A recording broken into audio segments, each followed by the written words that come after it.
कश्मीर की सुरक्षा पर हुई हाई लेवल मीटिंग। केंद्रीय गृह मंत्री अमित शाह की अध्यक्षता में यह बैठक हुई। मौजूदा सुरक्षा स्थिति को लेकर इस दौरान चर्चा की गई।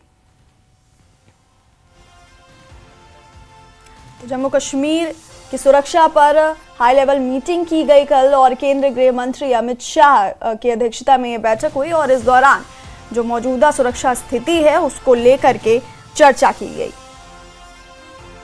तो कल दिल्ली में यह हाई लेवल बैठक की गई और मौजूदा सुरक्षा स्थिति जो भी जम्मू कश्मीर की स्थिति है उसको लेकर के इस दौरान चर्चा की गई। केंद्रीय गृह मंत्री अमित शाह की अध्यक्षता में यह बैठक हुई।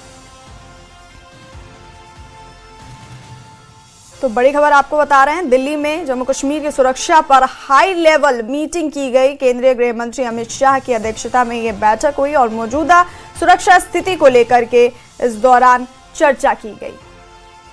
अमित शाह ने की सुरक्षा एजेंसियों की तारीफ। तो इस मीटिंग के दौरान